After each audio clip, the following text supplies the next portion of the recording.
Hello everyone, this is my first video tutorial with C# programming language.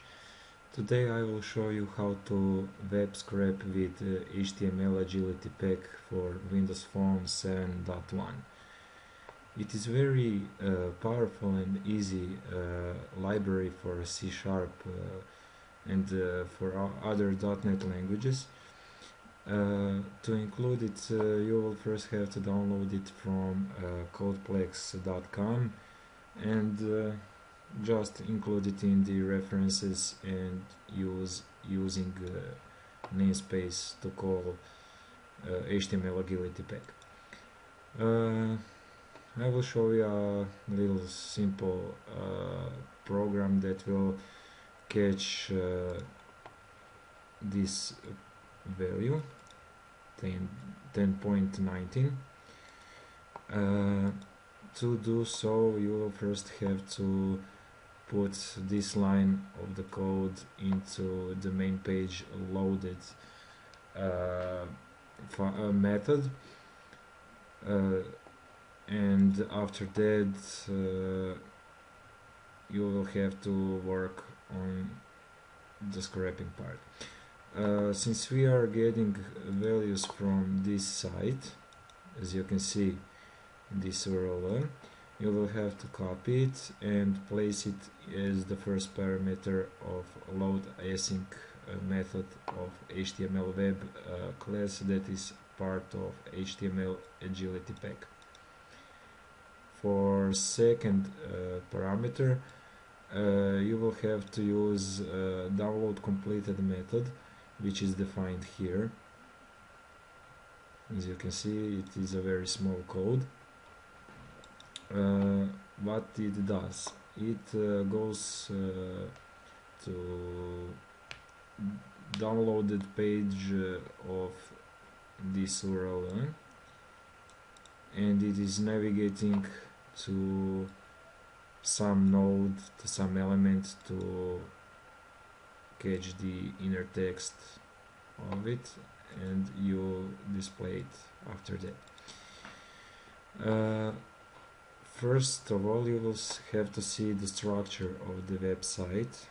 It is very important. In Google Chrome, you will have to do right click on some part of page you want to scrape and see the element.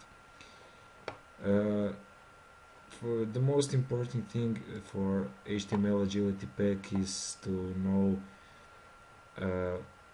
what it contains. For this example, you will have to use element method and elements method, and when you are calling elements method, you will have to also call element add method.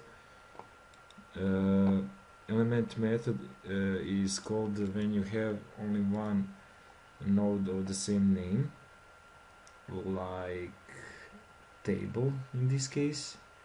As you can see, there is no other table within div node, so for table you will have to use element.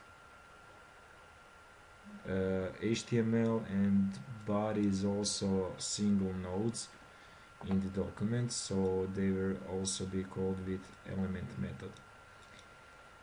Since div is a node which has been spread in the document more than once, you will have to use elements method, and with element add method you will say which node of div element you will use. Index starts with 0. Since it starts with 0, you can assume that number 2 means third node in the document. So as you can see, HTML, body, there are 3 divs, div 0, div 1, div 2. Since our part is within div 2, we will use div 2, as you can see.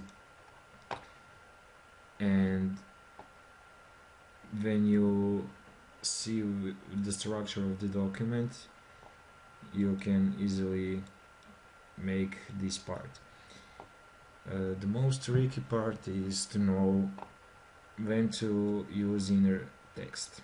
Inner text is a property which catches the text within tags, which means that will remove tags and tag names and only store the value of that inner text of the tag, which is in this case 10.19. Since Windows Phone emulator is starting up very slow, I have started it up before I have started recording this video, so you can see here it is 10.19. This is the value we needed, so you can easily scrape any data from any site which you want, so you can make scraping software. Scraping software is very good when the website doesn't have RSS feed. This has RSS feed, but I am just showing the example of how to use scraping tool like HtmlAgilityPack within Windows Phone 7.1. So to display it, you will have to use a text property of textbox control, which I named text1, and you will have to set a value of this property. INA is just a class that I defined, and EuroSuperBS95 is just the property within that class. So that will be all for my video. I wish you good luck with web scraping.